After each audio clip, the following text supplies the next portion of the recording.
बिहार में एनडीए और महागठबंधन को लग गया बड़ा झटका। दरअसल पीके के बाद अब चंद्रशेखर आजाद ने अपनी पार्टी आजाद समाज पार्टी से 100 सीटों पर चुनाव लड़ने का ऐलान कर दिया है, जिसके बाद सभी पार्टियों की टेंशन बढ़ गई है। नमस्कार, न्यूज़ फॉर नेशन देख रहे हैं आप, मैं हूं सानिया आपके साथ।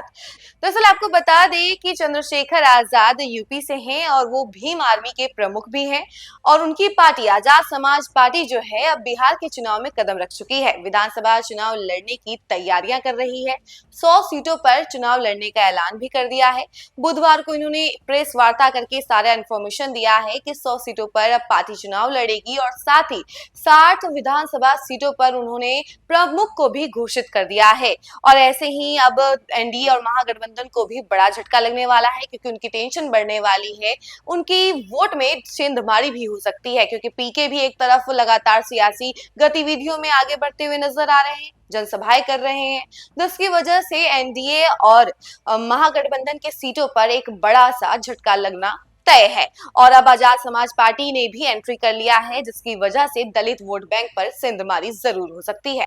आपको बता दें कि चंद्रशेखर आजाद, जिन्हें देश भर में लोग भीम आर्मी के संस्थापक के रूप में जानते हैं, पश्चिमी उत्तर प्रदेश से निकलकर दलित राजनीति की एक नई उभरती हुई आवाज बन चुके हैं।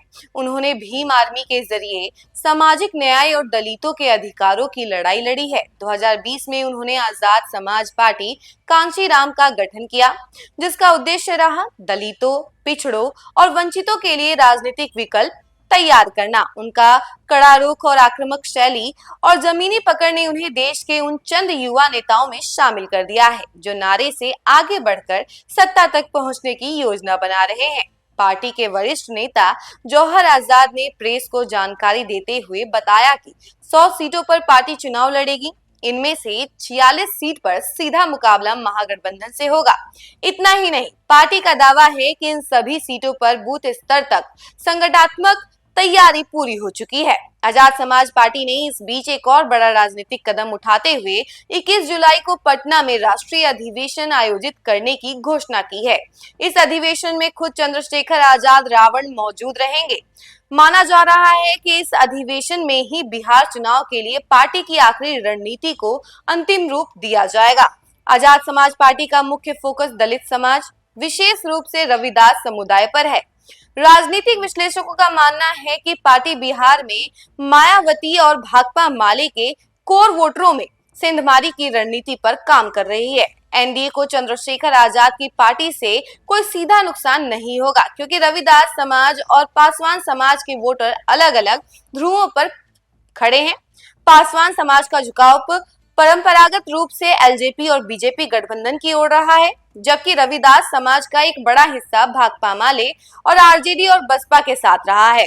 हालांकि अगर चंद्रशेखर आजाद इन वोटरों को छिटकाकर अपनी ओर खींचने में कामयाब हो जाते हैं, तो इसका असर महागठबंधन पर सीधा पड़ेगा, खासकर उन सीटों पर जहां मुकाबला बेहद करीबी है। तो आप जैसे कि जान ही रहे हैं कि अब आजाद समाज पार्टी ने एंट्री कर लिया है और इससे सबसे बड़ा झटका एनडीए और महागठबंधन को लगने वाला है। और खास करके तेजस्वी यादव को इससे बहुत ज्यादा टेंशन होने वाली है, क्योंकि आजाद समाज पार्टी का मेन फोकस दलित समुदाय है, रविदास समुदाय है, जो कि तेजस्वी यादव का भी फोकस है उन्हीं वोटर्स पे। और अब चंद्रशेखर आजाद ने भी उन्हीं वोटर्स पर फोकस किया है, जिसकी वजह से वोट बैंक में सेंधमारी जरूर हो सकती है। बाकी आपकी क्या राय है, कमेंट सेक्शन में जरूर बताइए और देखते रहिए न्यूज़ फॉर नेशन। धन्यवाद।